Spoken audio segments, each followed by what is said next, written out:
There we go. Yo, yo, yo, what's up, everybody? Welcome. Good morning, kind of. Good afternoon, I should say. We just hit the noon mark.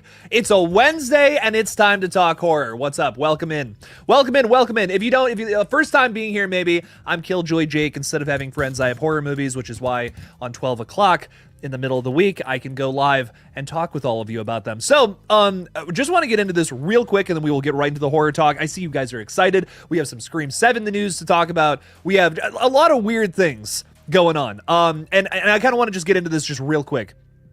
So essentially, I've had a lot of requests from people, my friends, especially my friends over in the UK, who have been asking, Jake, like, do some earlier streams, dog. Like, we love you, we want to be here, but like 7 o'clock Eastern time is like the middle of the night for some other folks around the world. So, I'm gonna start going live, very like around this time on Wednesdays to kind of accommodate for that, and I think that would be kind of fun. We are still doing 7 o'clock streams on Wednesday as well, but they're going to be watch party streams. So you're going to get one of these bad boys, and then you're going to get a watch party stream later in the night if you guys want to stay up for that. So I think that's kind of like a fun balance. I also have found that running multiple YouTube channels now, I need like a day to kind of just work on that. Essentially in the week, if I have like one reserved spot to do that, that typically just helps my schedule out a little better, so I can kind of just stream here, and then I'm working on KillJoy Jake Retro stuff today when I'm not streaming. So that's just, I think that's going to be the schedule moving forward. That's all I wanted to say. Let's get into it. Let's talk a little more about horror and the state of it. Alexa has a new profile picture. I see it's the Five Nights at Freddy's characters. I love it. That's awesome. Foxy, Bonnie, Freddy, and Chica, I think, right? How well do I know my FNAF lore? I studied up on it before that Blumhouse movie, so I'm a little, I'm not Matt Pat level of like knowledgeable, but I think I know some stuff. RJ Skarenki is excited for M3GAN 2.0. Trailer is probably going to drop sometime, honestly, sometime soon. I wouldn't be surprised. I have that new picture here, right here. Bam! Oh my God! Whoa! Oh, M3GAN came out of nowhere there. I got real scared. Whoa! Happened again. I'm excited to see this movie though. It's got a weird, crazy plot description. If you guys have read it, M3GAN's kind of a good guy now, which is wild. She's it's almost like a Terminator 2 style situation is what it sounds like to me. They set up in that first movie that M3GAN, like someone steals the design plans for M3GAN, right? And then there's gonna be some rival robot, essentially. I don't know how they're going to approach that or handle it with the sequel, but I'm excited to find out in early summer, late spring of next year. It's gonna be a lot of fun. Horror Tori, what's going on? What's going on? We got a True Blood alum in Scream. Let's go. Yes, I totally forgot her name, but I know she's playing the one character's mom according to the rumored character sheet. And I just like completely, I was like so ready to go. I'm like, yes, this character is, this actor is in it. Anna Camp, yeah. So Anna Camp from True Blood has joined the Scream 7 cast. She's likely playing this character. Logan's mother is what I believe it was, if I'm not mistaken. So that's exciting. I'm excited to see what she ends up playing. My theory as of right now, Tori, is that she's going to be our main killer because she's described as Sydney's friend. And I think that'd be really interesting if someone who is not only friends with the daughter and the mom were like our killers. Kind of like a dark reflection of what I think is going to be the focal relationship of Scream 7, which is between Taylor, Sydney's daughter, and Sydney herself. So I think if the killers had a similar relationship, but like more evil, that would really fit this movie, thematically at least. But we'll see what they end up doing. Maybe it's something else entirely. I would love to be wrong. I don't want to be right when it comes to guessing the killer. No, I want to be fooled. Pull the wool over my eyes. Scream. Mr. Rick is hanging out with us. Thanks for being a member, dog. This is cool. An afternoon live. First one for me. Good thing I'm off today. Let's talk horror. I've gone live before in the afternoon, but I think like I'm just gonna start doing it consistently, just because, like I said, we got some friends in other parts of the world. It's tough to log on at 7 p.m. my time, so I get it. But Mr. Rick, thanks for being here. Alex Beebe, same to you, my friend. Maybe for Scream 7's opening, they differentiate it by showing the perspective of the killer, looking at the victim from outside through a window or something, a POV scene. I'd be very into that. Something like Halloween or Black Christmas, right? Like where we're following the killer through the opening. That's fun. That would be really fun, Alex. I'd be very into that. Some of the best slashers ever start that way. Jake, what's up, bro? Can you do Cell 2000 as a watch along? Well, as of right now, my channel members are picking the watch party movies. So if you want to become a member, Superman, you can throw that out there. But I'm actually going to be taking suggestions for the first one that we do next year. Because I'm telling you right now, on January 1st, I'm not doing 2 streams for obvious reasons. And on Christmas, probably not the same either. But the next time we're gonna do like a double stream like this will likely be in the new year, that second week of January likely. So I'm gonna ask my members sometime soon what movie we want to watch next. But tonight we are watching It's a Wonderful Knife, which I'm excited to watch again. It's been a whole ass year since I've seen that movie, so it's gonna be fun to rewatch that one. Paula Fitzhenry's with us. Hi, hello. Moser Movie Reviews. What's up, Chase? How's it going? Welcome in, welcome in. Bo Lee's YT. Love the profile picture. Hi, hello. You love Scream and Final Destination? I do too, Bo. Some killer franchises right there. And are you Cody? Love the Trailer Park Boys profile picture there, my friend. Morning stream is Jake on crack. Honestly, I accidentally made hot cocoa instead of coffee. So I'm like, this is gonna be the most chill stream ever. I am like, I'm relaxed. I just had carrots for lunch because I'm trying to be healthy.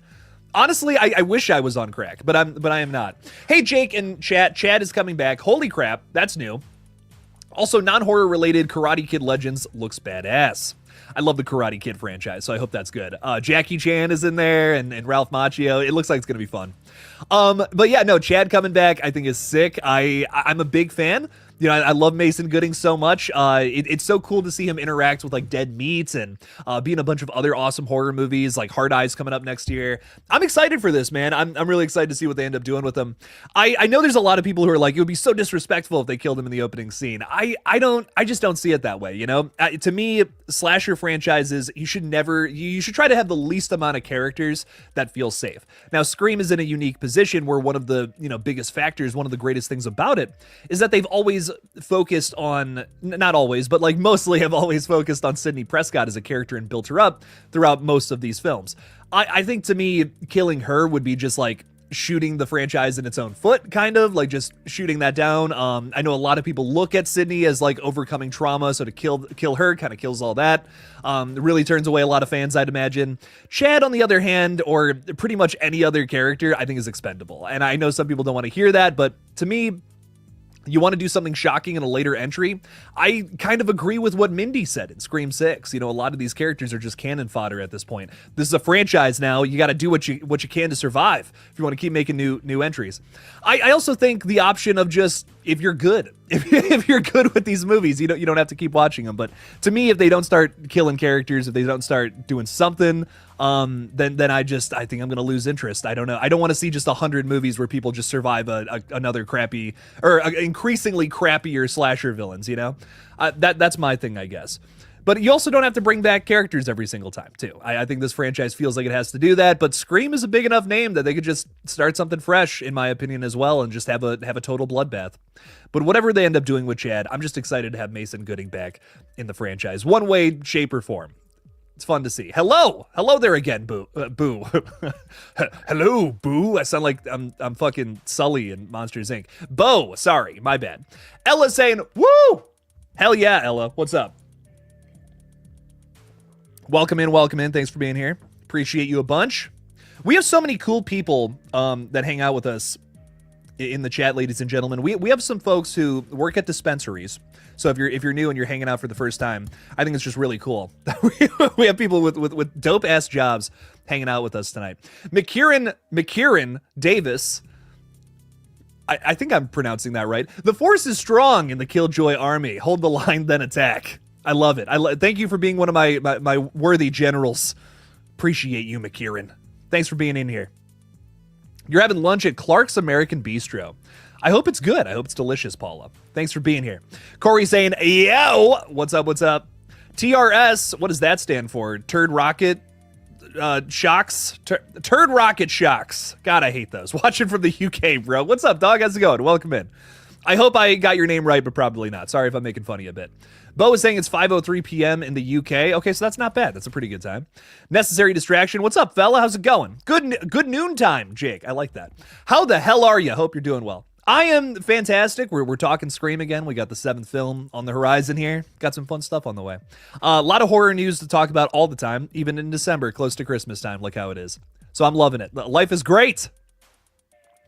Mr. Rick is saying that's great news. Always off on Wednesdays. Well, rock on. Come on in. You mean we get a double dose of Jake on Wednesdays? Sweet. There you go. Yeah, rocking. Two stream Wednesdays. Don't expect any videos on Wednesdays moving forward, but double streams. So there's that at least.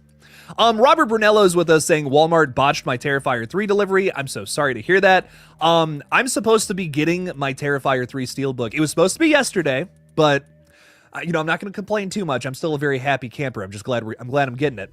But it's literally supposed to be coming during this stream. So at some point maybe I'll do an unboxing. I don't know. I don't know what's going to happen. I'm listening for the doorbell though, and hopefully that bad boy gets dropped off here because I'm dying to rewatch it. I also want to do a big video talking about some of the behind the scenes stuff.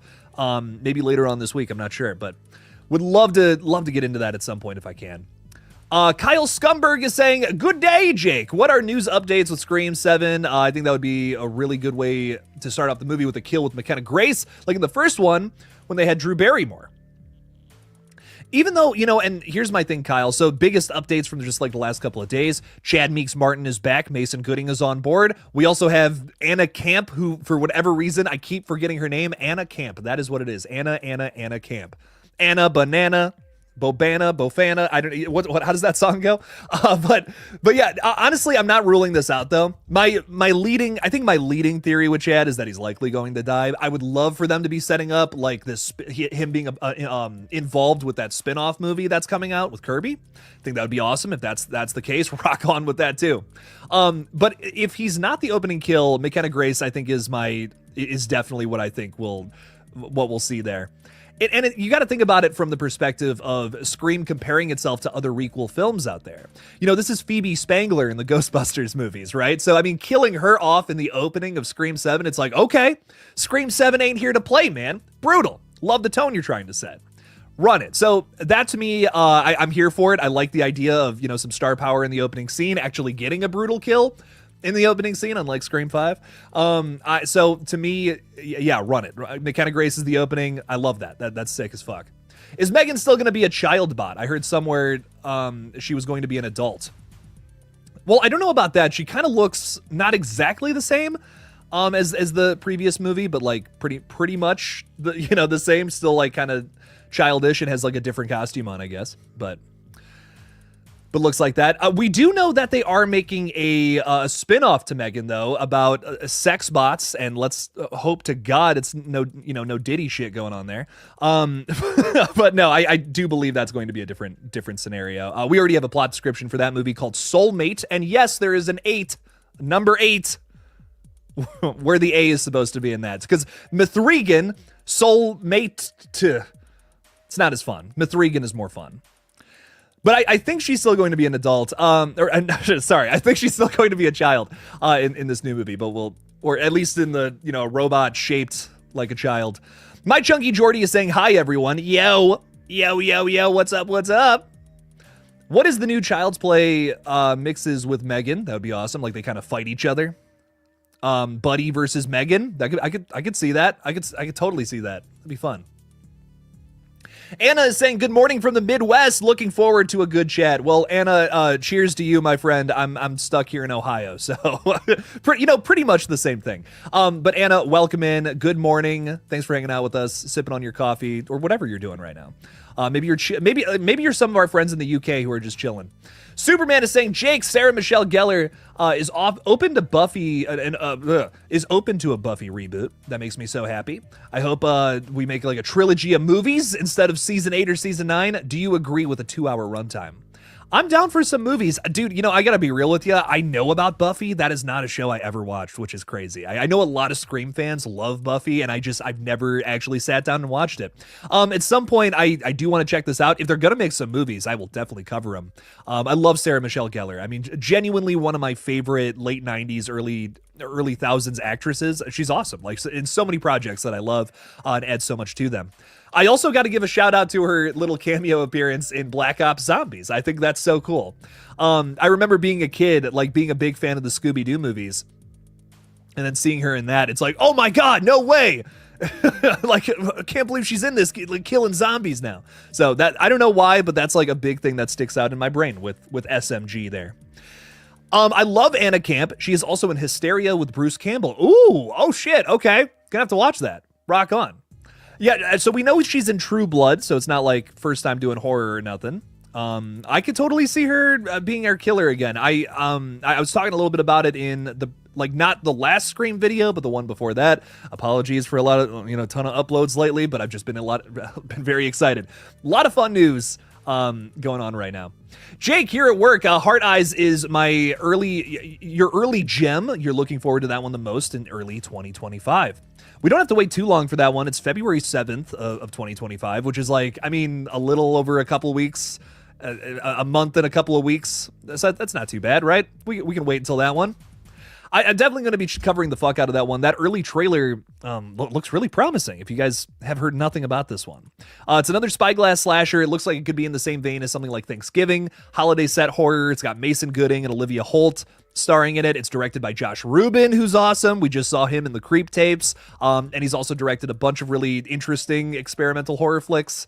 Werewolves Within was one. And then, of course, Scare Me from 2020 on Shudder, which is weird. I don't know if I loved it, but I appreciated it. But I really like Josh Rubin as a voice. I think he's got a lot of interesting things to say in the world of horror.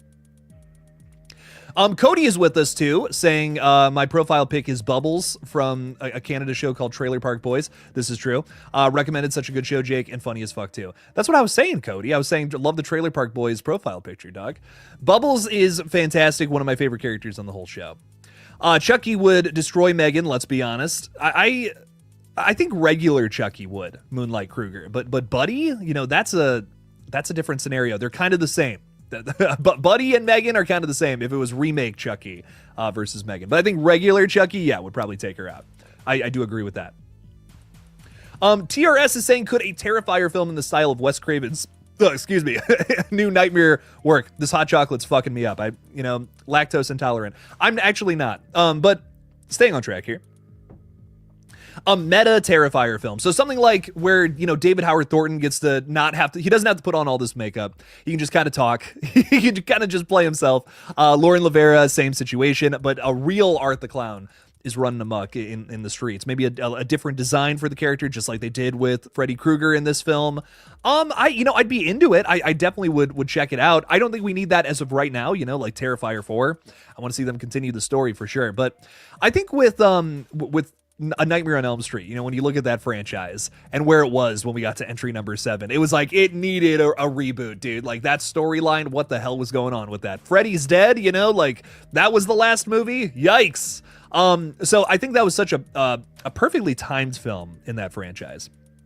So to me, I think when Terrifiers maybe starts to dip a little bit, maybe when we're kind of like done with the story, maybe they make, maybe it's kind of one of those situations where they make another one and it's like, did we really need that? The story was kind of over in the last one or something. Then let's run it. Do the New Nightmare Terrifier, where you have an actual crazy clown running amok in the streets, killing David Howard Thornton and Lauren Lavera. That could be fun. I'd be into it. Mr. Rick is saying, I think they have Chad in Scream 7, so sometime in the future we can have the core 4 in the future, so 7 is connected. Kind of keeps the whole story together again. I hear you on that. I think that could be the case. I really want to see, I think, again, I really do think that Chad could be in it to set up this Kirby spinoff movie. Because we've yet to hear anything about Hayden Panettiere being involved with this movie, even though I think that would be great. And again, would keep consistent with Scream 6 because, her whole thing was whenever there's a Ghostface sighting anywhere, like I'm there day one. I'm going to be there from now on. I guess she wasn't there in Scream 5 though, which is kind of weird, but it's fine. Don't worry about it. She just happened to be in New York. Because of the Atlanta boys. But yeah, I don't know. I really would like to see her in this movie to keep that consistent. Maybe set up this other film, the spinoff movie. But again, a big problem with Scream 6 did end up being that I just felt like there was too many cast members that were just kind of safe. That I just felt like, yeah, obviously they're not the killer. Obviously Kirby is not the killer. And when they tried to do that in Scream 6, where it's like, oh, you know, Kirby, she got fired from the FBI because of mental health issues. I'm just like, dude, yeah, no, come on. Like, y'all are the killers, and you're lying to me here. So I really think a big thing with this movie is to have your entire mystery element almost solely take place in a group of completely new characters who are just meeting for the first time in this film. Because otherwise I just feel like we're gonna figure it out. If you try to redirect the attention onto some kind of legacy character, it's probably not gonna be them. Franchise has yet to do something like that, but we'll see. Again, we'll see. Maybe they do something crazy and interesting and different, you know? Maybe Scream 7 will do that, but I don't know. Did you see Y2K? Is it worth it? My sister saw it and absolutely loved it. Like, had a really good time with it.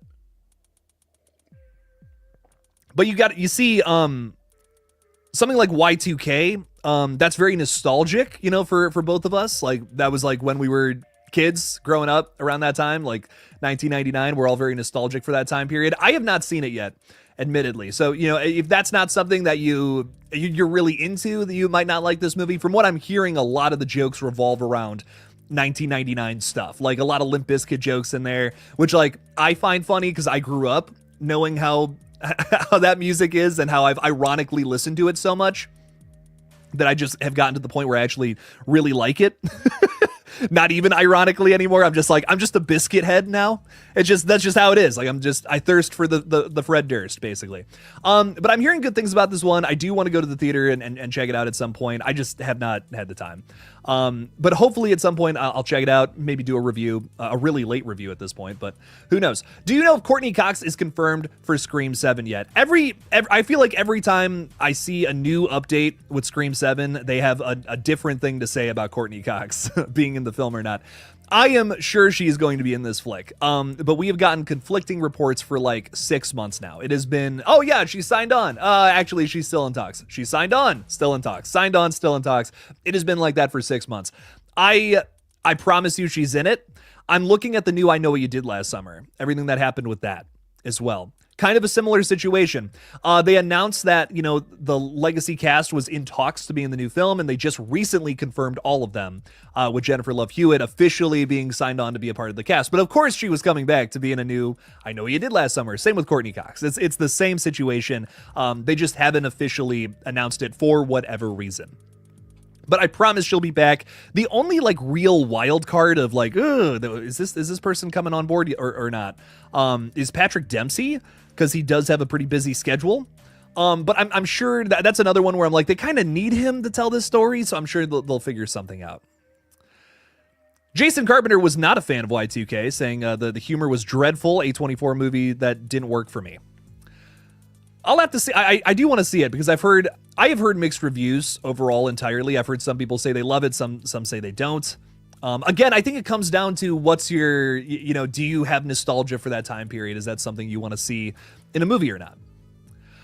Fallon Vamp, what's up? How's it going? Thanks for being a member. Saying, hi, Jake. Nice surprise to see you. Yes, we're doing early Wednesday streams now. Why not? What else is there to do on a Wednesday? Besides stream. I love it. Superman is saying, Jake, a crossover between Scream and I Know What You Did Last Summer and Halloween, like a mashup. That would be dope. See all these characters fighting each other. I want to do a video sometime soon talking about how the new I Know What You Did Last Summer, I think is the like trying to be the new Scream. Kind of want to talk a little bit about that. It's a video I definitely want to throw out there. JDC is saying, I want to see Thanksgiving 2 and see where they go with the franchise. Thank you. Yes, I definitely want to see that one. Probably coming out in November of next year. Hyped for this. Eli Roth's Thanksgiving, I thought, was probably one of my favorite slashers of the modern day. I think it's sick. I think it's sick as fuck. So I can't wait to see where the sequel goes. It was brutal as hell, too. Big yourself, Jake. Been watching you since Halloween Ends days. Big love, dog. Appreciate that, JDC. You started watching me when I was bitching about Halloween Ends. That's hilarious. What a time. What a time for this YouTube channel when I was just so mad about that movie. Well, hopefully I'm a little more positive these days. Thanks for hanging out with us, dude. I appreciate you. Lightning Ghost is saying Mason Gooding is also in Y2K. More reasons to see it. More reasons to see it. He's just excellent and all these things. Davey Deathray is with us. What's up, dude? How's it going? Thanks for being a member. Jake, hope good morning, Jake. Good morning, good afternoon, and good night. Hope everyone is doing well so far this week. We're officially in the Christmas swing of things. Hell yeah. Hell yeah. Speaking of which, I have a big Black Christmas video dropping at the end of the week. Taking a big swing with this one. Now, it's not going on this page because this page is dedicated to the future of horror, and anytime I try to talk about past horror movies, here, videos just tend not to go well. And I think that's because a lot of people here, they want to see what's coming up next. You know, we're excited for the next big thing, and that's kind of that's the majority of what I've been talking about for the last 5 years, so that makes sense. But I just started a new channel called KillJoy Jake Retro, which you can currently find. There's a link to it on this channel somewhere. But essentially, I'm talking about, like, the past, you know, like, what other horror movies have come out in the last, like, 100 years of film. And there's a lot of other things to talk about opposed to just what's coming next. And I'm making this video on Black Christmas and how it has influenced some of the bigger slasher movies out there. And initially, I wanted to do, like, a deep dive into it, but I don't know, like, the last one I did just didn't do that well. Did a deep dive into Krampus, and I struggled to get views with that one. So I'm thinking, you know, let's do this instead. How Black Christmas influences films like Scream and Halloween. I really think people are going to dig this video. It's a lot of fun. We've done we do a skit for each deep dive video over there as well. So definitely go give it a watch. And also go check out Davey Deathray's page too, because he does some awesome live streams on top of everything else. Davey, thanks for hanging out with us tonight. Really do appreciate you. Check out that channel. Check out Davey's channel. So there we go. Magnificent logo. What's up, fella? Yo, still no logo. You know, it's okay. Yeah, we'll get to it eventually. Someday that logo will be magnificent. But any news on Insidious 6, because the release date got delayed. Yeah, so this happened recently. We were supposed to get Insidious 6 sometime relatively, I can't remember, was it next year or was it, I can't even remember. I think it was sometime next year, but it got delayed. And this is not Threads, which was the Insidious spin-off movie. This is like another continuation to the main storyline. What that was going to be, I think even the creators don't even know. But that last movie made so much money that obviously we got to continue Insidious onward. Upwards and onwards, or whatever the phrase is. So we're definitely going to get some news on both of these projects, I'm sure sometime soon. But as of right now, the latest update has been the delay, which is really unfortunate. You also got to remember with Red Door, while that film wasn't, you know, super high quality, I think it's easily the weakest Insidious flick. It did take a while to get out. You know, they announced it back in 2020. Like middle, I think it was like not middle of 2020, maybe like I want to say like September or October, I can't remember when, but one of those months they announced it, and it didn't end up coming out until like 3 years later, right? So I think it's going to be some time before we see another Insidious entry. Hopefully the quality is just a little better than what we got last time. I love that franchise, and I just was not crazy about that last one. Any news on Patrick Dempsey or Jasmine Savoy Brown? Nothing yet, Chasten Bear, but we did hear from Jasmine Savoy Brown that she had a big update for just some kind of big announcement coming very soon, sometime this week. So I think we're going to get confirmation on both of them very soon, Chasten. So keep an eye out. Your boy will be posting about it. The Poop Lady is hanging out with us. What is up? What is up? Welcome in. Poop Lady's at work. She's super busy, but I appreciate you for stopping in. Thank you. Goku Cena saying, saw my boy live stream and had to see what you're cooking. Oh, I'm cooking up something good, all right. Oh, I'm cooking it up over here. I'm just talking. I wish I was cooking, because goddamn, I love food. You know, I love horror movies, but I think food might be number one. I think the only thing that pushes horror movies to number 2 is truly food. I mean, my God. Raptor Crasher Incorporated is saying, I'm going to name one of the characters in my movie after you, Jake. I feel so honored. Thank you so much, Raptor Crashers Incorporated. Raptor Crashers Productions presents this movie that with a character named after KillJoy Jake. That's awesome. Jake, have you seen the new movie trailer for Death of a Unicorn? It looks interesting. Yeah, this just dropped today. New horror movie, horror comedy, with Paul Rudd and Jenna Ortega from Scream. So Scream fans, perk your ears up here. This is a A24 movie, which I know some people will hear that and say, oh, my eyes, but blinding them in the light. But it's a really interesting premise. It's about I believe a father and a daughter that hit a unicorn and they like harvest it, try to sell it for money. It's got like in the trailer, it seems like they like break it down or something, and like it has the cure for cancer. I don't know. It sounds like it's fucking insane. It's a nutty movie, but the unicorns get pissed and come after him and start attacking him and shit. So it looks horror comedy, leaning very heavily into comedy, but it looks like a lot of fun nonetheless. I'll definitely be checking it out. Love everyone involved. I love the entire cast. Really, Jenna Ortega, Paul Rudd, Will Poulter is in it from like Midsummer and We're the Millers. So I think it's gonna be fun. We'll have to see. We'll have to see what that one's all about. Tanya in the D. What's up, Tanya? I don't want to ask you how the D is. That might be too personal of a question. Hey, Jake. Getting used to KillJoy Jake Wednesdays. Hell yeah. Just gave my daughter, 20, not a child, the Terrifier Steelbook yesterday. Early Christmas gift. She loves it. Tanya, I respect it. I respect it so much. That's awesome. Because I'll tell you what, if I have kids one day, I'm probably going to show them Terrifier young so that they're not scared of anything. which might be fun. I don't know. Maybe that's completely fucked up. But I think that's lovely. It's wonderful to hear that you have a family that all loves horror together. That's a wonderful thing. Horror can be a bonding experience. And that's great to hear. So I hope you all enjoy that. I hope you all enjoy Terrifier 3. It sounds like the whole family does. But I'm hopeful. And the other thing too, I don't mean to make everything about me, but my Terrifier Steelbook should be coming in at any point now. So maybe even at some point in the stream, according to Amazon at least. So hopefully I'm getting that bad boy real soon here. Can't wait to talk all about that movie. I really want to do a video talking about these behind the scenes too. I hear there's some really interesting stuff and all that. There's also a new documentary coming out at the top of next year on the making of Terrifier 3, and I think that's going to be very revealing, show us a lot about how they did a lot of that crazy shit in that movie. Lighting Ghost is saying there's a new 24 movie called new A24 movie called Death of a Unicorn. Yes, we just hit on that one, Lighting Ghost, but I'm interested to see what this one's all about. And also, I know this is a horror channel. Speaking of new trailers, though, how do we feel about Superman? Like, we got to see like a little teaser, and we get the full trailer tomorrow. How do we feel about Superman so far, for those who care? I'm like, listen, this is a superhero movie I'm actually very excited for. I'm typically like, whatever, the superhero movie is just not really my thing. But this one I'm into. James Gunn superhero movies have been my thing in the last 5 years or so. The S Squad, which I can't believe I can't say a title of a movie here on YouTube. I really liked that movie from 2021. And then I really liked his Guardians of the Galaxy trilogy altogether. So I'm excited to see what Superman is all about. See what this one's gonna be. I think it's gonna be fun. The new Street Trash is coming to the UK. Also, is it just me, or does Sokol look like that small alien from Men in Black? He kind of does, doesn't he?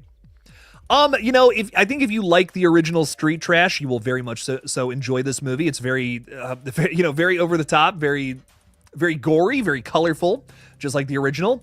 My thing about it, I think it does some things better than the original, which is nice. Some better representation for certain characters.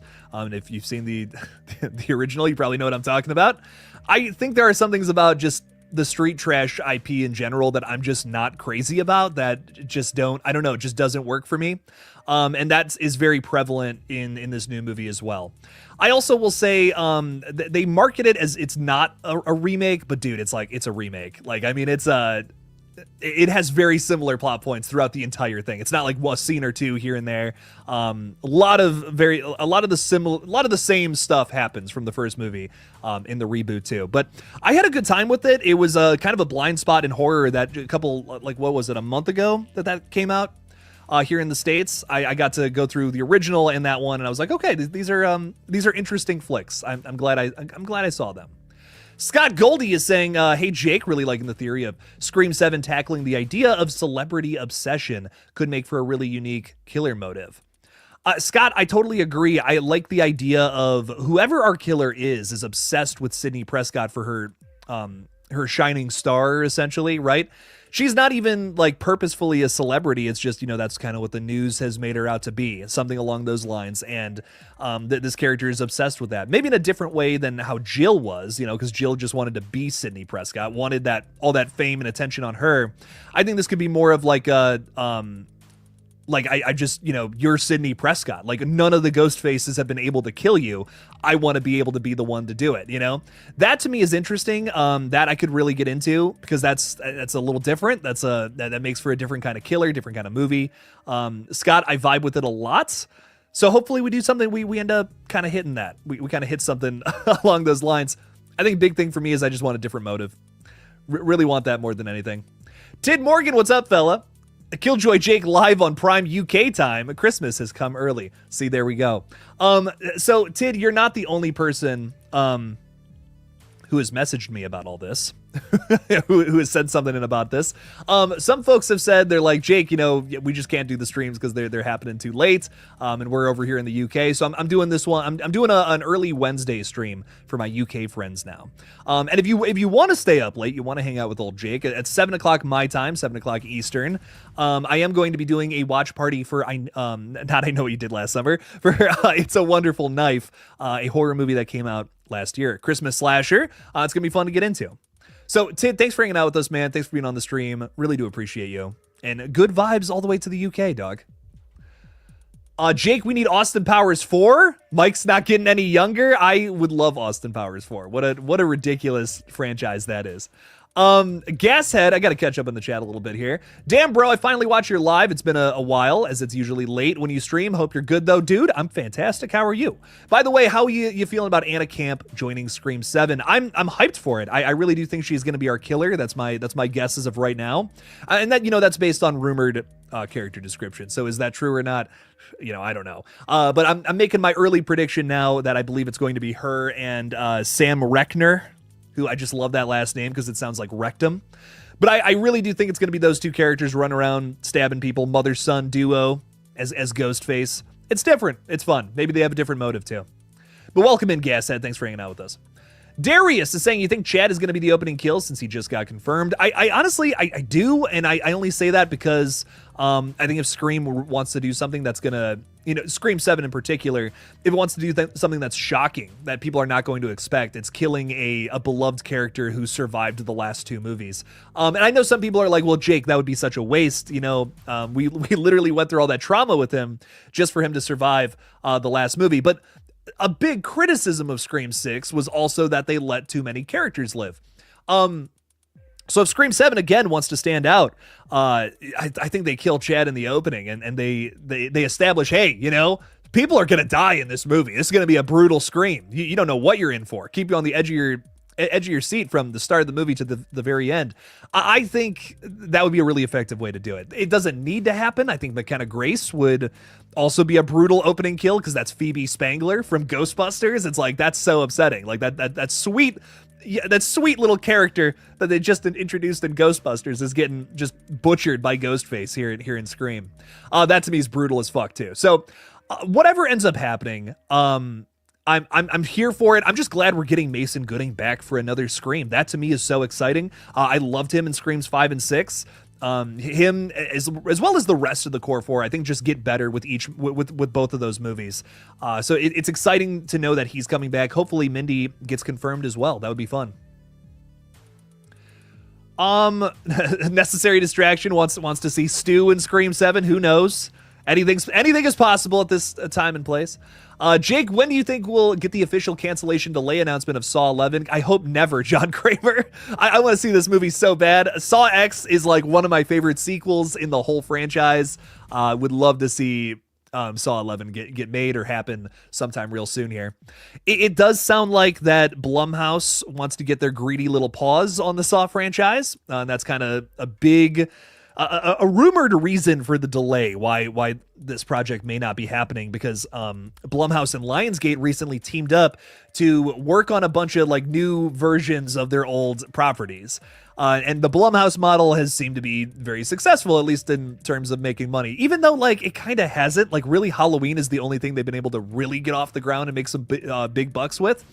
Like, look at, The Exorcist Believer, dude. Like, that bombed heavy. That did not make the amount of money that it needed to, based on how much money they spent on the rights. for that property. I think what it only pulled in like 160 million, right? And they spent like over 400 million on the rights and then the production cost. It's like, dude, like, man, you're not making your money back for this. But what is cool about that, and sorry to get so off topic here, is that Mike Flanagan is doing the next Exorcist flick for Blumhouse. I think that one could actually be good. I have a lot more hype for that one. I think it could be great. We'll see. We'll see, though. Hopefully, Blumhouse does not tackle Saw. I hope that doesn't happen. But whatever ends up happening, man, I just want more Saw at the end of the day. And hopefully, our beloved Tobin Bell can be a part of it, too. Jake, seriously, your interview with the director of the Peter Pan horror movie made me want to see it badly. I'm so hyped. Dude, it rocks. Like, I can't really say anything about it as of right now, but like, I was really shocked by what they brought to the table with this one. And I know a lot of people are just expecting, oh, it's the Peter Pan horror movie. It's the Winnie the Pooh horror movie. These are just going to be silly, dumb, whatever. This movie made me like uncomfortable. Like it has a really grimy, nasty vibe to it that, speaking of Saw, kind of has the same, just, I don't want to be here in this scenario. And Scott, who writes and directs this one, did a really good job at establishing that atmosphere throughout this entire flick. I will also say Martin Portlock as Peter Pan, I think, is a really creepy version of the character. It's really upsetting. It's a very dark, it's just one of those movies where it establishes a tone of, I don't want to be anywhere near these people or this place. It looks so gross. There's got to be so many germs on every wall and crevice and corner of this entire film. So I don't know. To me, I really enjoyed it. It's a very different from Winnie the Pooh, Blood and Honey. You will not see the same thing there that you do in this one. Ryan is excited for Smile 3 because I enjoyed part 2 more than I did with 1. I'm also very excited to see what Smile 3 ends up being, man. What's really fun about how they ended Smile 2, and I won't spoil it, but it really, anything could happen, I guess is what I'll say without spoiling anything. Anything could happen for part 3, and that has me excited to know that we truly could just, this could pass on to anybody, that this could go to anybody next. And I'm excited to find out what they end up doing in the third one. I also feel like they could just end the franchise now with where 2 left it off, and I'd be perfectly happy with that. But hey, if Parker Finn has an idea to wrap up a whole trilogy, run it. Let's see what it's all about. Mr. Rick is saying, I really enjoyed the skit you did with Thanksgiving. That was funny. Thank you. We have another funny one for Black Christmas coming up at the end of this week. I hope you enjoy it. Check out KillJoy Jake Retro if you have not yet. Very fun page there. Have you heard that Smile 3 got greenlit and will start production next year? That's not really confirmed yet. I thought that was confirmed. Let me double check, but I could have sworn that they actually had a thing about that. Yeah, filmmaker Parker Finn talks trap comparison with Smile 2, because of course the pop star angle. Smile 3 and remaking Possession, which I believe both of those projects are confirmed. Smile 3, and he's doing a remake of Possession from 1981, which, if you've never heard of that film, it's so weird. I've tried to get through it so many times, and it's just like it's a tough one. It's just a really awkward, like, if you think Creep is hard to watch because there's awkward humor, like, watch Possession 1981, dude. Oh my god, it's like it's Sam Neill from Jurassic Park getting cucked, like, straight up. Straight up, that's what the movie is. And it's kind of hard to watch. But I believe Smile 3 is confirmed. We already have Parker Finn talking about it. We might have to wait for it, though, admittedly. Because we also have, again, his Possession movie coming out. So, but we'll see. We'll see what ends up happening. Shay Rance is saying, what's up, Jake? How's it going? Yo. What's up? How's it hanging? Marley Kai is saying, hello, Jake. Can't wait for the Superman teaser tomorrow. I'm excited. Can't wait to see it. I'm excited. They filmed that here in my hometown of Cleveland, Ohio, so I'm excited to see what that's all about. Marquise is saying, hey, y'all. What's up? Legion is saying, Jake, this is too early for you for your live. I know, it's crazy, right? Dude, it's so weird. I love being here early, though. It's kind of nice. I'm usually editing videos all by my lonesome. So it's nice being able to just talk to everybody early in the day. And we have a pretty good turnout. Like 60 people are here. Damn, kind of shocked. So I don't know. I guess I'll start doing this moving forward. We'll see. We'll see what's up. But it's nice. It's nice being here in the middle of the day, talking a little horror. It's nice being able to do that. I will say I'm also doing a live stream tonight at 7 o'clock watching It's a Wonderful Knife. So if you guys want to check that out as well, come on by. But I'm going to start doing these early streams. I've said it 1,000 times at this point. Sorry to people who have been here the whole time. But yeah, I want to start doing earlier streams because of all my different friends on different parts of the globe who it just works a little better for time-wise to be here. So that's the goal. That's the goal of all this. Tanya in the D is saying, yes, the family is all about horror movies. That's great to hear. The D is Detroit. Okay, good. Then I don't feel weird about asking. How is Detroit? How's Detroit these days? Been a minute since I've been up there. Not too far from Cleveland. My son is 14 and we watch horror movies all the time. That's awesome. He saw Scream when he was 11 and he was instantly obsessed. The most recent one he wanted to watch was Martyrs. Yes, I've created a monster. Dear God, Martyrs is, Terrifier 3 is one thing because it's exploitative. It's got a lot of gore and blood and crazy shit going on in there. But like Martyrs is that's if you just want to be upset and ruin the rest of your day, put on Martyrs. And like in 15 minutes of that movie, you'll just be like, well, this is too much. I'm overstimulated. But brutal. That is awesome. I love to see families watching horror movies together. I think that's great. I'm excited for the new Jurassic Park movie. Director Gareth Edwards just compared his movie to Jaws, which is like, dude, chill out. But also at the same time, it's very exciting. High praise, very high praise. If you're going to continue a Steven Spielberg property, go for the fences, my dude. And honestly, after the last 2 Jurassic World movies, I was pretty checked out of the franchise. I'm excited for this one, man. It's got a great cast, great director, a simple plot from what I'm hearing too, which I think those movies need so bad. Just some simplified fun. We don't need like 1,000 things going on, but that's just me. Ugh! I just choked on my own spit a little bit there, fellas. Let's move up in the chat here because I'm crazy behind. Jake, how big is your forehead? Very big. Just gigantic. Look at this thing. Goes all the way up. And I'm not going to show you what my hair looks like right now because it is in an ugly state. If you guys don't know, I shaved my head back in October for a short film I was in that didn't get any views. So check out the promotion. We made it in 48 hours. It was a really fun time. Give it a watch. But I got a 5 head, not a 4 head. You see. Reign of Horror is saying, hey everyone, hope all is well. Yo, what's up? Did I miss Scream 7 or Terrifier? Nah, dog, you got years, literal years before the next entry in those franchises come out. And we're still talking about it. You know that. We talk about all kinds of things here. Throw out your craziest questions and I'll get to them. Jamie, how's it going? Yo, Jamie. You got a pretty dope name.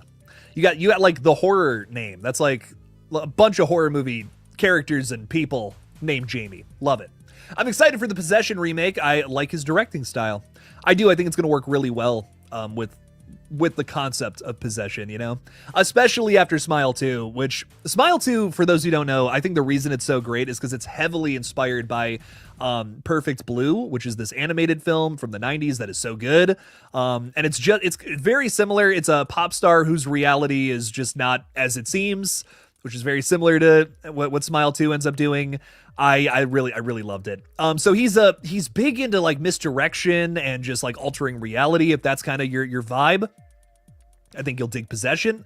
That original movie and whatever Parker Finn's gonna do with it, I'm sure he's gonna bring the same energy for sure. What is this? Kava? Siva? Mango? I have so many questions. What's up, Mango? How you doing? Can't wait to get Terrifier 3 4K Blu-ray for Christmas. Very nice. I hope that's under the tree for you, my friend. I love the Godzilla profile picture. I think that's what it is. It might even be Mecha Godzilla like at night or something. I gotta get real close because my eyes are bad. I think that's Godzilla. Listen, I don't know what it is, but I just love kaijus. I'm a big fan. I love the old school, big gigantic monster movies. Great stuff there. Godzilla -1, one of my favorite movies I think of all time. I'm gonna be totally honest. I gotta buy that one. So good. But I'm also getting Terrifier 3 at some point today. I'm hoping the doorbell rings because I'm supposed to get it like literally right now. Like according to Amazon. Actually, I can check Amazon. They'll tell me. Terrifier 3 will be mine. But I'm really excited to see a lot of the behind the scenes stuff, dude. Like I don't know about you guys, but like that is like a big reason why I'm still buying physical media. Now arriving soon. Package is out for delivery. Still hasn't Still nothing. Okay. Coming soon, though. But I'm really hyped to watch a lot of the behind-the-scenes stuff on Terrifier 3, man. I want to see how they did a lot of that crazy shit. Jake, what is the name of your short film that you sacrificed your hair for? So it's called The Promotion. I posted it on this page back in October. If you just scroll past my uploads a bit, it's in there somewhere. Where is that bad boy? Yeah, it's 2 months ago. So it's not too far in the upload catalog there. But I do have a better short film coming out at the top of next year. We officially have a release date, and you guys are going to see a teaser very, very, very soon here. So I've been teasing that movie for basically all year. We shot it back in April, and I've been working on it in my free time. I just have not had time to... It's been such a slow process because we've been just working on it a bunch in the background. But you guys will see that one soon. Spent a lot more than 48 hours on that project. Let's just say that. What else is going on here? Jamie is saying, thanks, Jake. It's the name my mama gave me. I added the heart. I love it. I love it. Jamie Hart. So there you go. You got a horror name and you got some love in there too. I like the combination, my friend. That's very good stuff.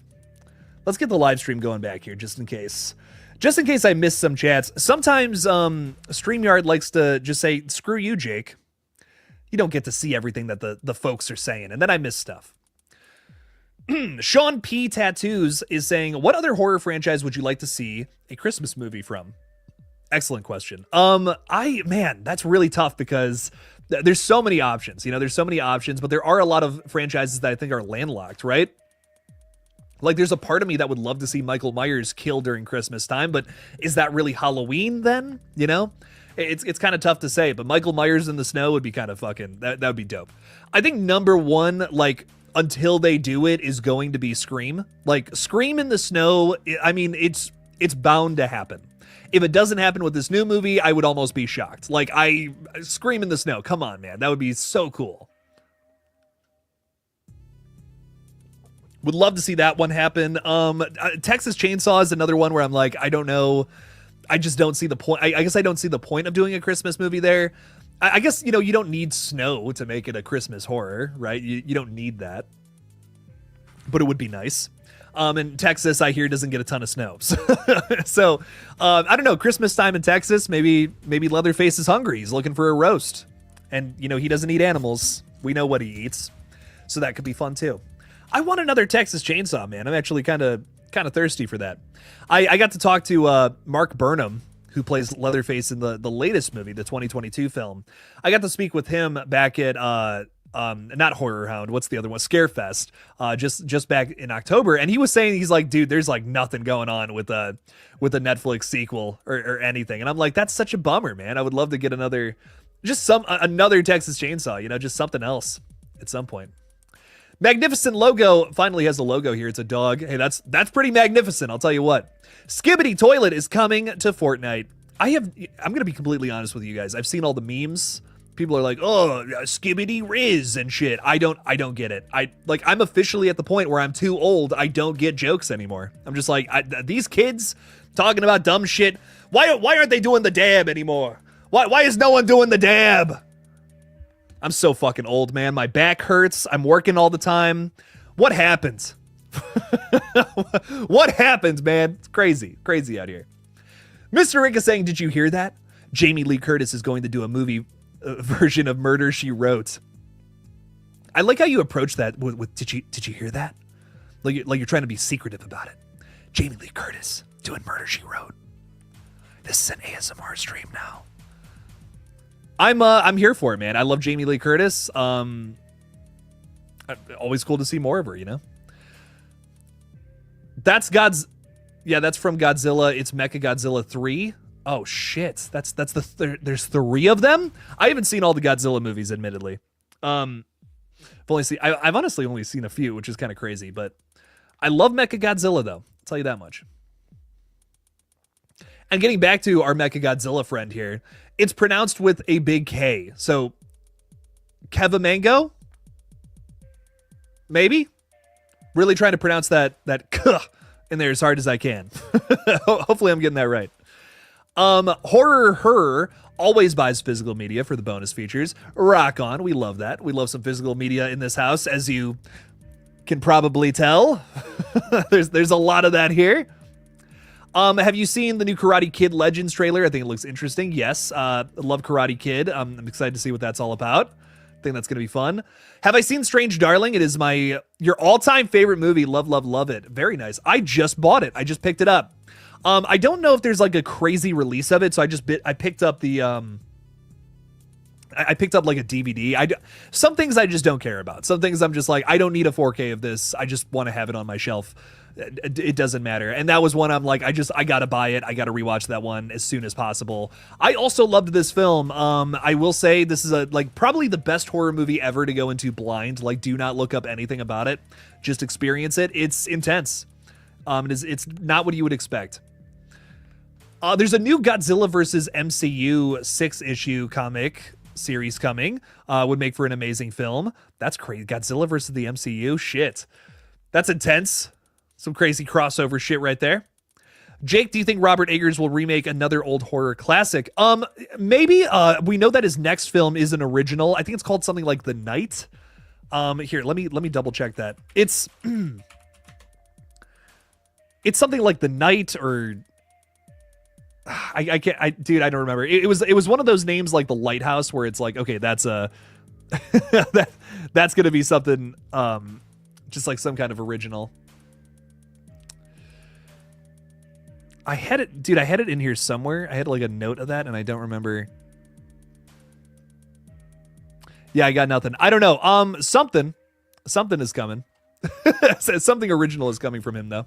I would love to see him do tackle something else, like, you know, I don't even know. I mean, Nosferatu fits him so well. That's the problem. It's tough for me to think of anything else. I think, like, you know, Phantom of the Opera, I guess he could do something like that. That's not really like, he's more into like mythology and, you know, I don't know, like folk horror.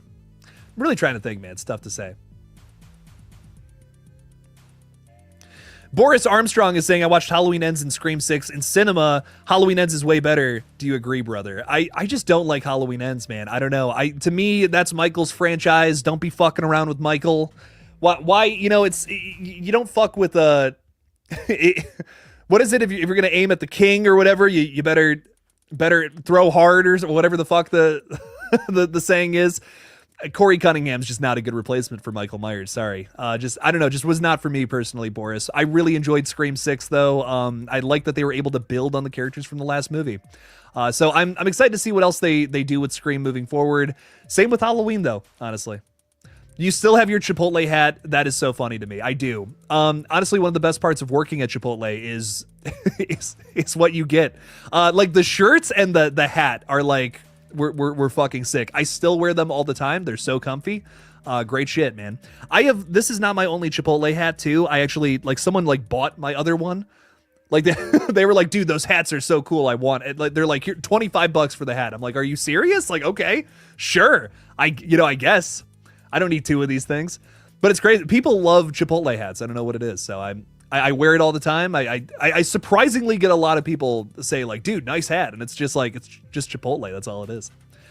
I really didn't mind working at Chipotle though. It was fun. Probably one of the most fun jobs I've had. I just like, it's just so, it's exhausting, man. It's a lot.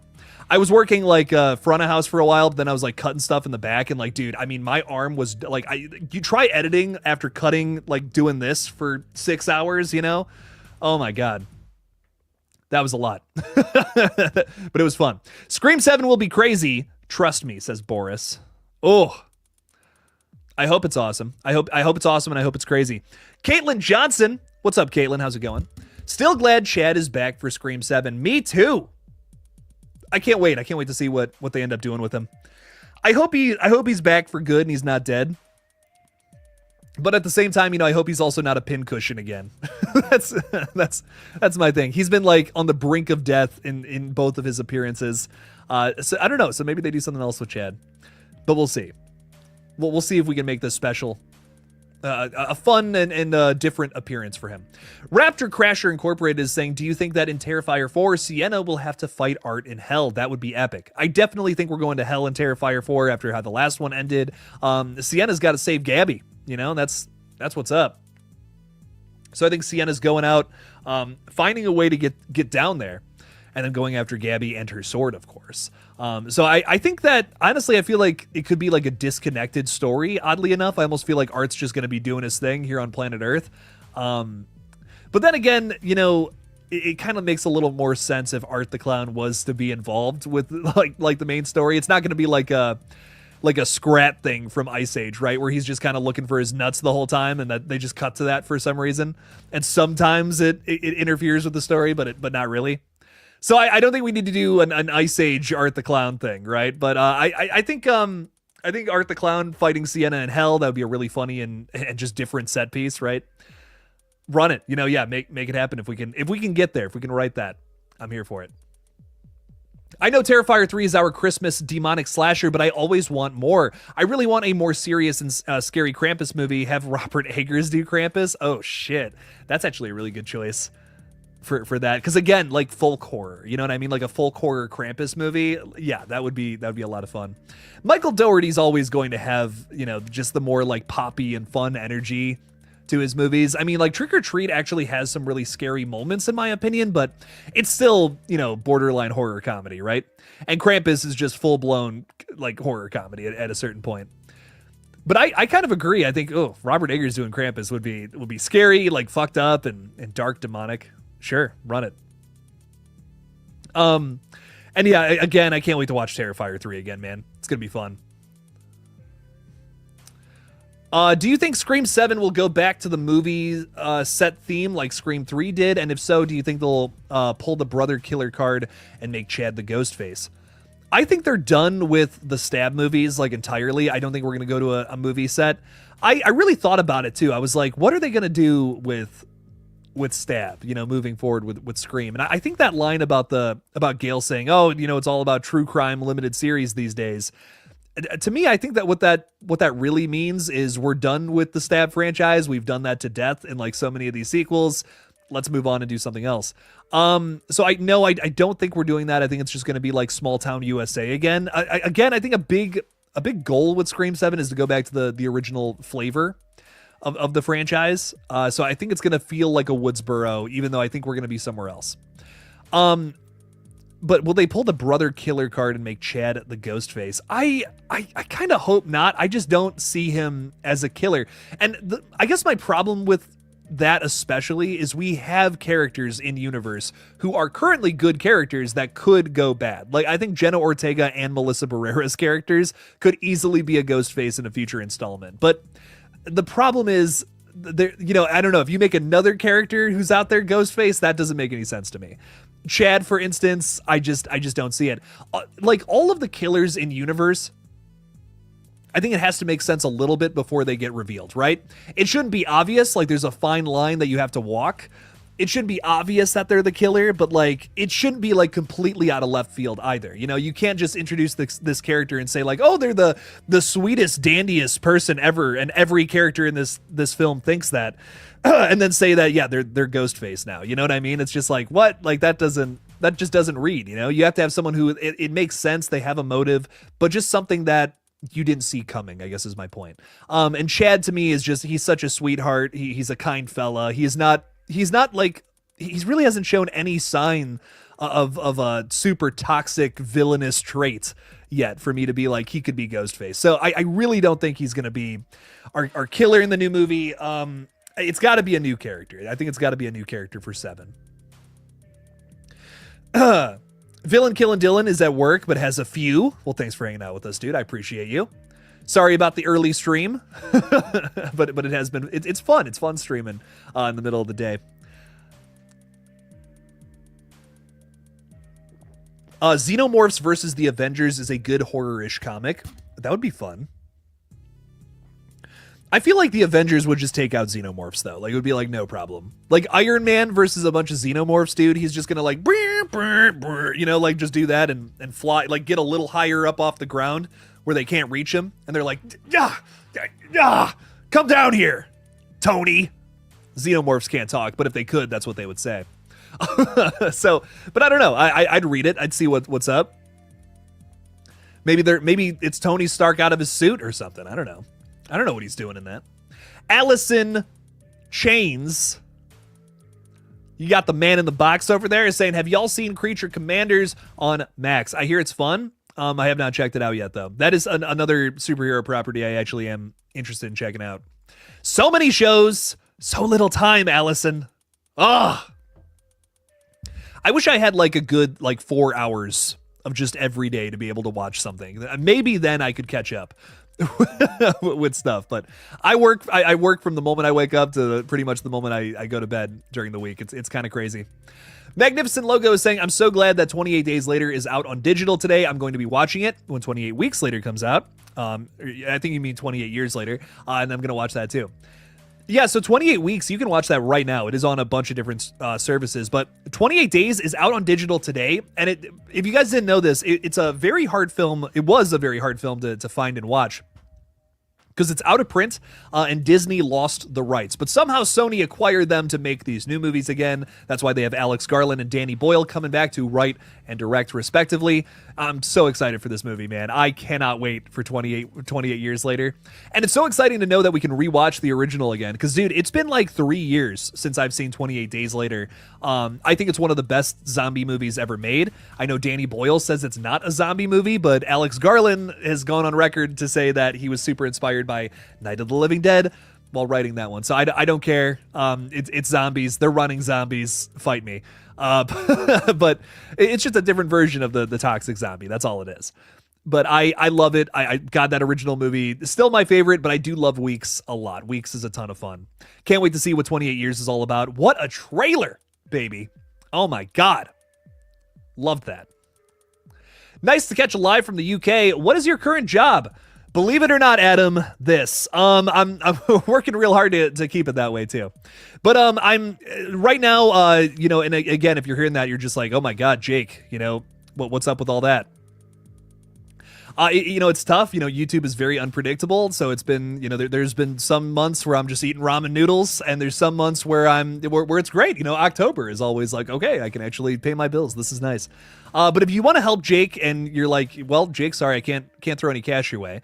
But if you want to help me out, though, you could go subscribe to KillJoy Jake Retro. I mean, literally just subscribing to that page is going to help me out big time, even if you're not interested in the content. I'm talking about like older horror movies. So like, obviously this page is about, the future of horror. Over there, we're looking back on the past, some of the classics that I'm so excited to get into. It's a page I've been wanting to do for a while, because it just seems like anytime I try to talk about older movies on this page, there's just not as much of an interest, probably because I built this page on, just new up and coming stuff.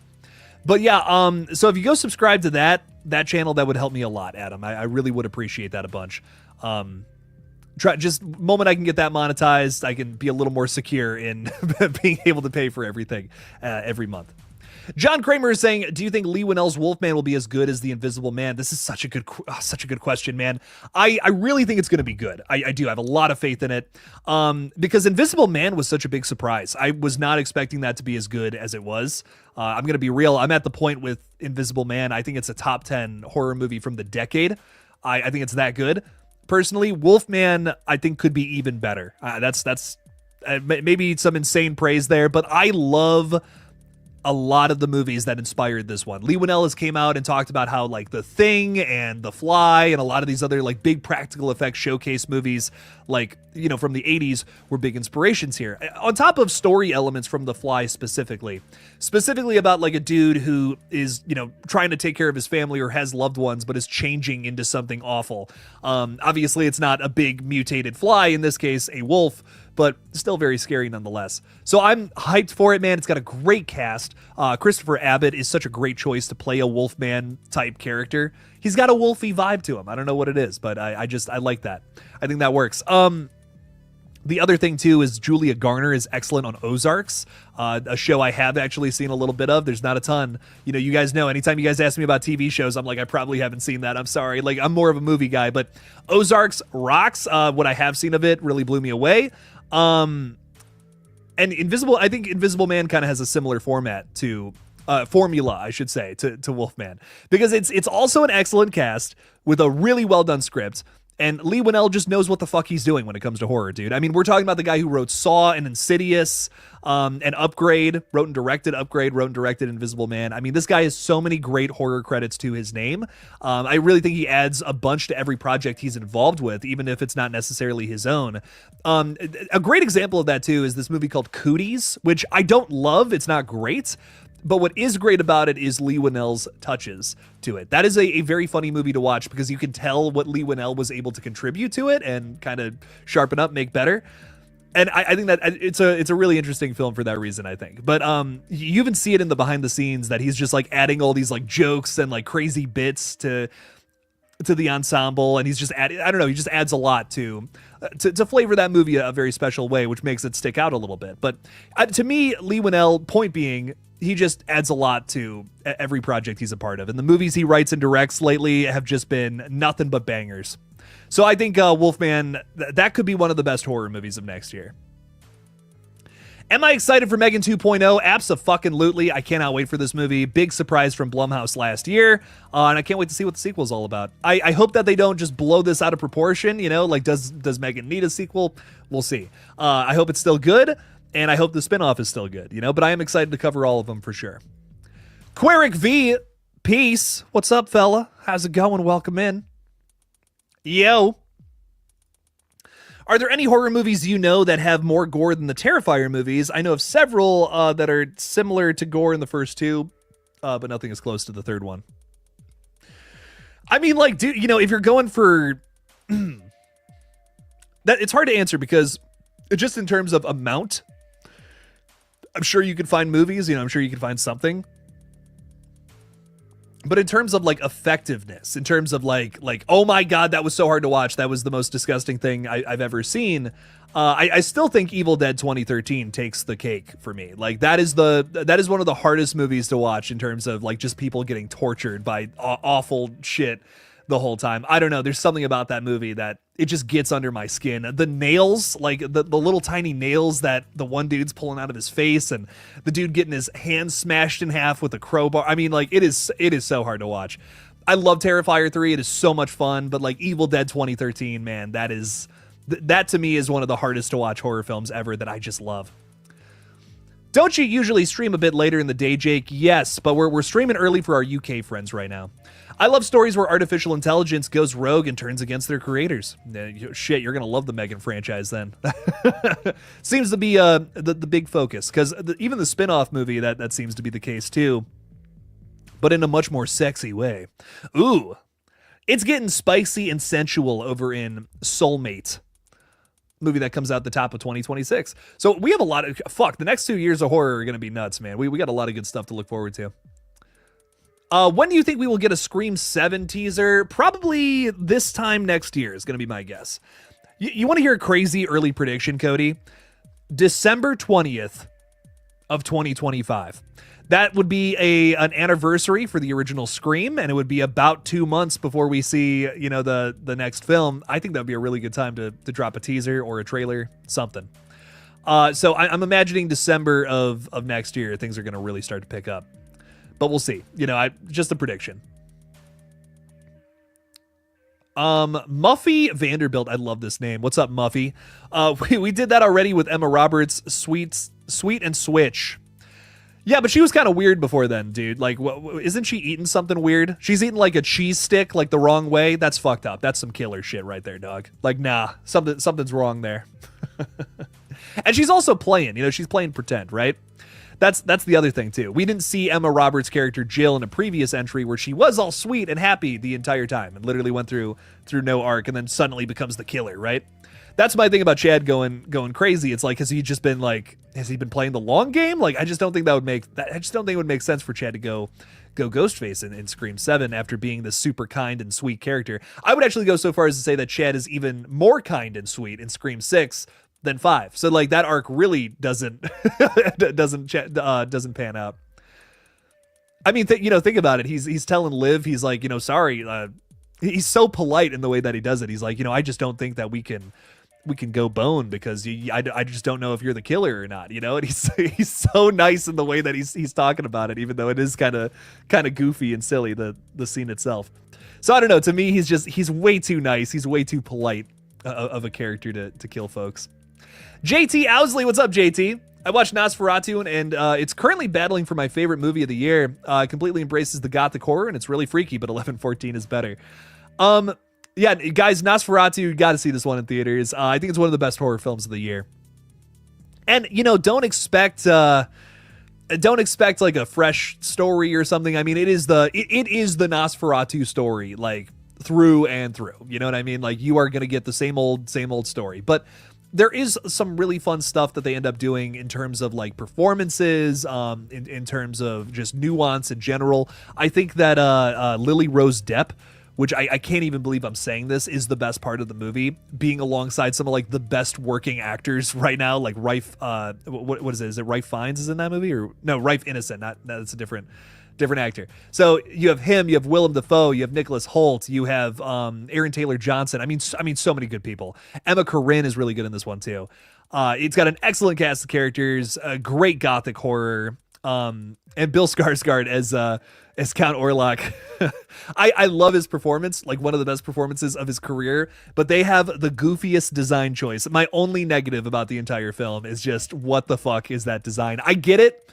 And if you do a little research on why they decided to do what they did, it makes sense. I still don't, I just don't love it. I'm just like, dude, okay, you're accurate, but it just doesn't look great. Calvin Klein, what's up, fella? Say, kill Chad, kill Gail, sacrifice, have Sydney sacrifice herself for her daughter, switch up the fucking formula. Calvin has had enough. Calvin wants something different. Hey, rock on, dude. Listen, my thing is, I think Sydney, you just can't kill her, dude. I mean, that is such an important thread in this franchise. I think she's the only character that, for me personally, is safe. But, you know, if they do something like kill Gail, she sacrifices herself for the group, that could be brutal. That could be a really, you know, heartfelt moment. I feel like we're kind of at the end of Gail's arc anyways. After the last one, I'm just like, what else can you do with Gail? You know, what else can you even do with this character?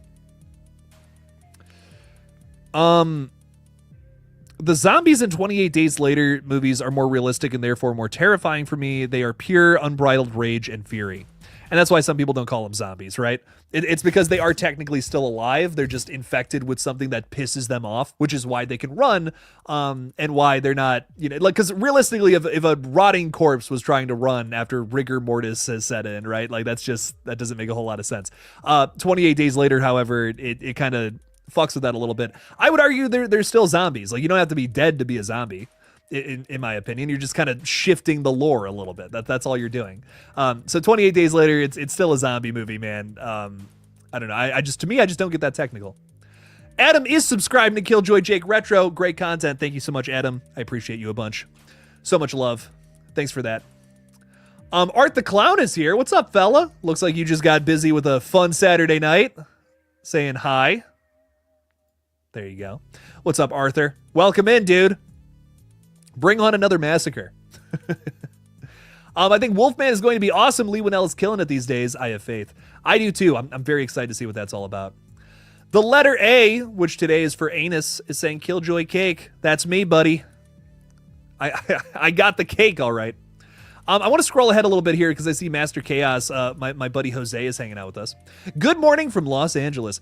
Dude, I hope you're doing good. I'm very excited to have you on the page at some point this week. We're going to be talking a little bit about your new movie. So can't wait for all that. Everyone go check out Heretics. And that's with an S, not the Hugh Grant movie. Go give it a watch. See what Master Chaos with the Asylum is up to these days. See what they're doing there. Daniel K, what's up, Daniel? I know it's not needed, but I'd love a Barbarian sequel. You know what I would love, Daniel? A physical release of Barbarian so that I don't have to watch it on like HBO Max or wherever the fuck it is now. Give me Barbarian in plastic or even a steelbook one. That would be kind of cool. I love that. Dude, Barbarian rocks. I still think about that movie. But when I saw it in theaters, I literally, the moment I got out of the theater, I bought the ticket for the next showing. I'm like, I gotta see that again. That was so good. I love Barbarian, one of my favorite horror movies from the last 10 years or so. Jake, have you seen the Death of a Unicorn trailer? It looks like a really good time. I agree. It looks like fun. It's a little more horror comedy than I even thought it was going to be. I mean, you read the description of, Paul Rudd hits a unicorn. Okay, this is going to be a silly movie, but it is like, it leans into the comedy way more from the trailer than I ever would have thought. At least that's, what the trailer is giving me vibe wise. But I'm excited to see what it's all about. I love the cast: Jenna Ortega, Will Poulter, Paul Rudd. I think it's gonna be a fun one. And A24, I mean, for me at least, they rarely miss. I really do like a lot of the movies I've seen from them. I like the majority of the movies I've seen from them. There's some stuff where I'm like, what the fuck was that? But I'm excited. I'm hyped to see what this one's all about. I still got to see Y2K, which I know I'm really slacking on that one. But at some point, I think at some point this week, I'm gonna get out there and see it. It's an underrated movie, Jake. It's not horror related, but October Sky, such a good one based on a true story movie. Ooh, okay. I have not heard this one. October Sky. This is new to me. I do not know about October Sky. I'll have to give that one a watch. Jamie's reminded everyone to give that little thumbs up, a little tickle. It's fun. It is sure is fun to.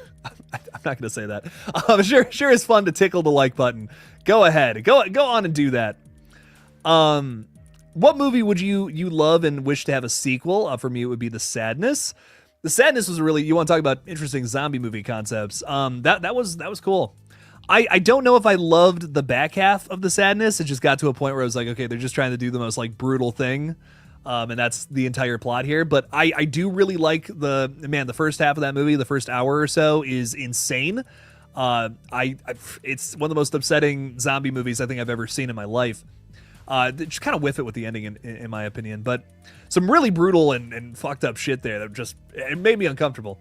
I remember, right before I was about to go live for one of these streams, I came on here after watching the first like 45-ish minutes of that movie, and I'm like, guys, The Sadness is the best movie ever. It's so good. And then I watched the rest of it, and I'm like, oh, kind of whiffed it there. But man, the opening of that movie is one of the most brutal films I think I've ever seen or ever covered on this page, man. The Sadness is insane.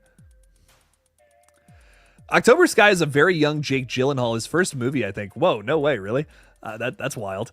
I can't believe I've never even heard of this before. Shit. What if we get Jake in Scream 7 as a Ghostface? Imagine. I would be so happy, Cody. I'd be so happy with that.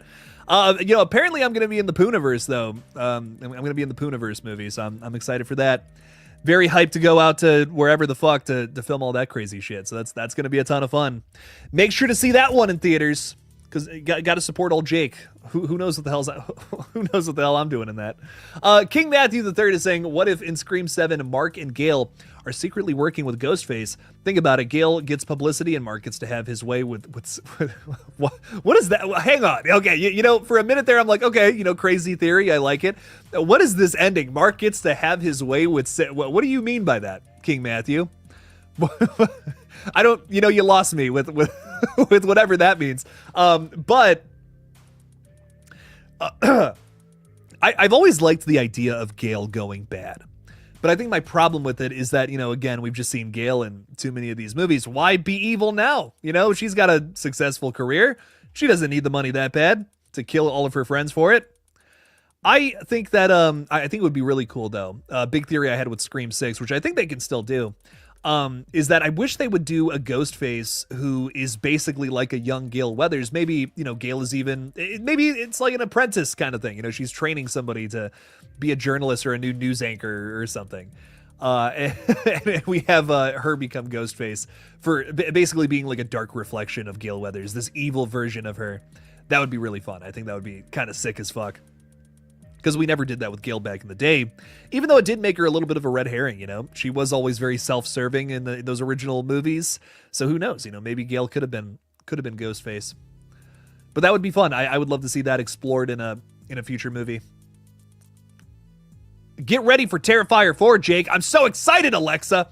I want Terrifier 4 in my eyeballs yesterday. I need that movie so bad. I'm excited to be getting Terrifier 3 here soon. What's going on with that, though? Is it delivered? Nope. Not yet. Ugh. I want to watch it so bad again. Mark and Sydney are married. Yeah, right. That's another thing there. they're married, Doug. Did I hear this correctly? Talk to me. Yes, but it is talk to me. If you get what I'm saying. They put the 2 right in the middle of that bad boy. That's apparently what the sequel is going to be. But you might have to wait a little while for the Talk to Me sequel, because apparently the Rocka Rocka guys, the Filippo brothers, they're doing a another movie first. It's something called Bring Her Back, which I know wrapped filming a little while ago. I think sometime over the summer. So you'll be seeing that one next, and then we'll be seeing Talk to Me next from them. Talk to Me doesn't need a sequel. I think the ending was perfect, but I'll see it. You know, it's like, yeah, sure. Let's see what that's all about. What type of Ghostface would Jake be? I'm not going to be in Sidney Prescott's family. I'll tell you that much. I ain't doing that. But I'll do something else. I'll be just a greasy weirdo who wants to kill people. I'll play that character. Apparently they are doing a Brokeback Mountain sequel. I'm all right on that. Rick Garcia is saying, "Oh, okay." I can't remember what I said there.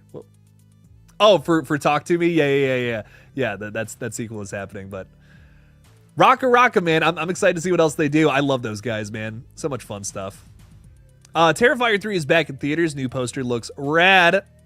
Yeah, I'm excited for that one, man. We're getting a re-release on Christmas Eve and Christmas Day, I believe. I can't wait, man. It's gonna be fun. I think they really want to push for 100 million with the movie. I think that's why it's getting the re-release. I'm seeing everybody promoted. I mean, everybody who was a part of the cast in one way, shape, or form is talking about going to see Terrifier 4 again. I'm really, dude, I'm hyped. I'm hyped that it's back in theaters. I hope it crosses that 100 million mark. It's close, but I will admit it's going to take a miracle for them to get past that. I think they need like 12 or 13 million to do that, and in like 2 days. That's a big ask, you know. That's weekend money right there. But I mean, I guess it is the holiday. If you're crazy like me and you want to see a clown viciously murder people on Christmas, I think it could happen. So I see people saying, "Take my money." Yeah, see, take my money. Damn it, there we go. It would be really cool to get it up to 100 million. I mean, this is an unrated horror film, and the fact that it's made as much as it has is already insane and breaking box office, just any kind of standards or expectations. It's so out there. I can't wait to see where it goes next. You know, I can't wait to see where the franchise takes us next. Hopefully Terrifier 4 is even more successful. But I mean, dude, like 86 or 87 million, whatever it made or whatever. So cool. So cool. How would you feel Terrifier wraps up with everything being Sienna's split personality, like identity or secret? Like she's been Art the Clown this whole time? Nah, dog. There's too much going on there. There's too much supernatural shit going on for that to be the case. I don't know. I mean, she literally got stabbed in the second movie and like just magic rays, radiant beams shot out of her, right? And then she just magically healed. So I don't know. I feel like, you know, let's skip the Saint Elsewhere ending, right? Where it was all just a dream. It was all just this instead. Nah, let's not do that. I'd be so sad. Be like, why was I invested in this? Oh my God. The ending of T3 was good. Crazy cliffhanger, Art the Clown. You won at the end, Art. So you're probably like over the moon about how Terrifier 3 ended. You're like, this is awesome. I wish every Terrifier could end this way. Do you think there should be a new Terminator movie? Personally, the only ones I liked was 1 and 2. I mean, yeah. You're not wrong there. I think that 3 and 4 have some good ideas. 5 and 6, you can throw them right in the trash. But I think there's some cool stuff in 3 and 4. I don't love them though. Yeah, 1 and, I mean, it's 1 and 2 all day. Those are masterpieces in their own regards. But I don't know. I mean, I think they can do a good new Terminator movie. They just have yet to. It's just been since like the 90s since we got a really good one. So I don't know. I'm into it. I'll see where that ends up going. But the last couple, I just have not been crazy about. Mr. P is saying, I hope Art isn't relegated to a henchman. It still remains the focus. I think so. I do love everything they're doing with this entity and Victoria Hayes. She was such a big standout in the previous film. To me, if Art the Clown If Art the Clown is still doing his shenanigans, is still getting some kills, having a ton of fun, that to me is still that's good. That's all good in the hood. I'll take that. But yeah, I guess if they push him to the side too much and there's just other plot stuff overwhelming the Art the Clown shenanigans, I could see that being a big problem.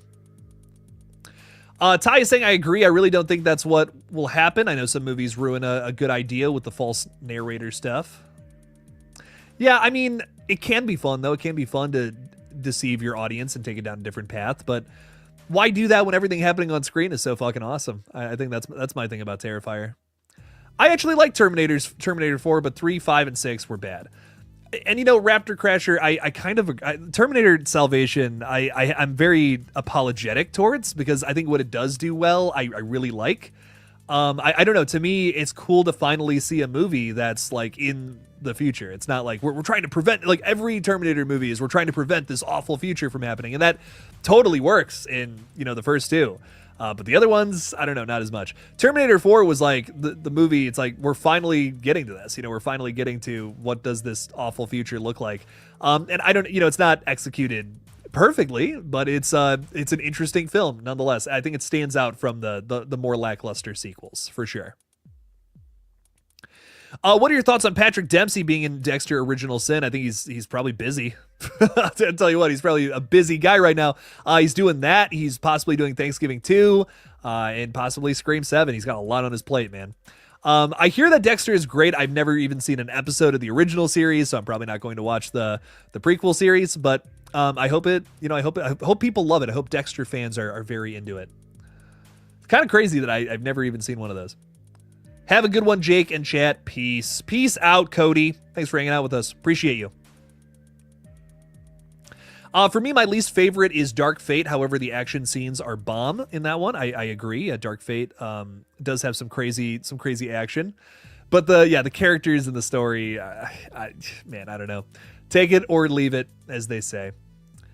All right, fellas. Well, I got to get moving. I got to get this Black Christmas video done. Thanks for hanging out with me on stream tonight, though. Really do appreciate that. And to like later on tonight, 7 o'clock. So in about what is that, 6 hours or so from now, we're going to be watching It's a Wonderful Knife. So stop on by, check out that stream. It's going to be fun. We're going to be watching a fun little movie.